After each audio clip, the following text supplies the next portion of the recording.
तो पिछले चैप्टर में हम लोग देखे जो सीपीयू क्या है और सीपीयू के कौन कौन से यूनिट है और किसका क्या काम है। आज हम लोग देख रहे हैं जो सीपीयू का डायग्राम और इसके अंदर में कौन कौन से पार्ट होते हैं और किस पार्ट का क्या काम है। तो सबसे पहले सीपीयू के अंदर में जो पार्ट है वो है एसएमपीएस का पूरा नाम होता है स्विचिंग मोड पावर सप्लाई। इसका काम क्या है? एसएमपीएस का काम है सीपीयू के अंदर में सभी पार्ट को पावर सप्लाई करना। सीपीयू के अंदर में सभी पार्ट को पावर सप्लाई करना, जिस पार्ट को जितने वोल्ट की ज़रूरत होती है उतना वोल्ट हमारा एसएमपीएस प्रदान करता है। जैसे मदरबोर्ड, हार्ड डिस्क, रैम सभी को पावर देने का काम करता है हमारा एसएमपीएस। दूसरा पार्ट है मदरबोर्ड। तो मदरबोर्ड हमारे सीपीयू का एक बड़ा सा पार्ट होता है, देख करके भी हम लोग समझ सकते हैं जो ये सीपीयू का मदरबोर्ड है। मदरबोर्ड क्या है और इसका क्या काम है? तो मदरबोर्ड को हम लोग एक सर्किट के भी नाम से जानते हैं, लॉजिक बोर्ड के भी नाम से जानते हैं, सिस्टम बोर्ड के भी नाम से जानते हैं, और इसका मेन काम है कंप्यूटर के सभी भागों को जोड़ करके रखना। मदरबोर्ड का काम है कंप्यूटर के सभी भागों को जोड़ करके रखना। उसके बाद मदरबोर्ड के ही ऊपर में लगा हुआ रहता है प्रोसेसर का पूरा नाम माइक्रो प्रोसेसर है। प्रोसेसर का पूरा नाम माइक्रो प्रोसेसर है। माइक्रो प्रोसेसर का काम क्या है? तो अभी हम लोग देखें जो सीपीयू का काम क्या है, जो इनपुट लेना, प्रोसेसिंग करना और आउटपुट देना, वही काम हमारा माइक्रो प्रोसेसर ही करता है। अगर हमारे सीपीयू के अंदर से माइक्रो प्रोसेसर निकाल दिया जाए तो वो ना इनपुट कर सकता, ना प्रोसेसिंग करता और ना ही आउटपुट दे सकता है। तो मेनली हमारा प्रोसेसर जो है वही इनपुट लेता है, प्रोसेसिंग करता है और आउटपुट देता है। ये देखने में बहुत से छोटा सा लगता है, लेकिन मेन काम इसी का रहता है। यही हमारा इनपुट लेता है, प्रोसेसिंग करता है और आउटपुट देता है। तो प्रोसेसर के ऊपर में लगा हुआ रहता है एक सीपीयू फैन, जो हमारे प्रोसेसर को ओवरहीटिंग होने से बचाता है। जैसे हम लोगों के जब हम लोग घर में रहते हैं और अत्यधिक गर्मी रहती है तो सही से हम लोगों का दिमाग काम नहीं कर पाता है अधिक टेम्परेचर होने के कारण, तब हम लोग फैन चलाते हैं और फैन चला करके अपने ब्रेन को रिलैक्स पहुंचाते हैं। उसी प्रकार से हमारा जो है सीपीयू फैन करता है। जो अगर हमारा प्रोसेसर, ब्रेन या प्रोसेसर जब हीट होगा तभी काम करेगा, है ना। अगर हीट नहीं होगा तो काम नहीं करेगा।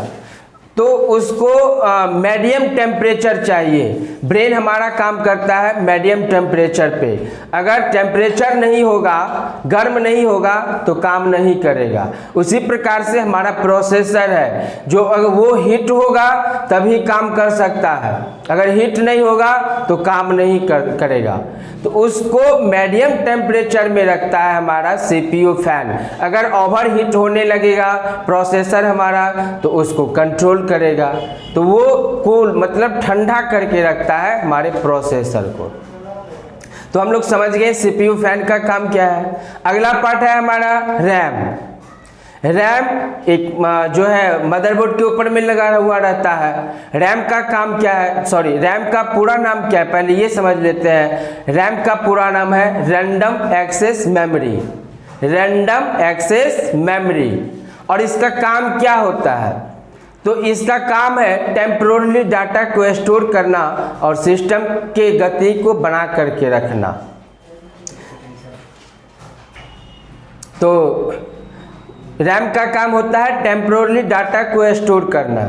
अब देखिए टेम्पोरली का मतलब क्या होता है? कुछ देर के लिए, कुछ समय के लिए वो डाटा को स्टोर करके रखता है। तो रैम में जो है हमारा डाटा सेफ नहीं रहता, सुरक्षित नहीं रहता है जब तक उसको हम लोग सेव नहीं करते हैं।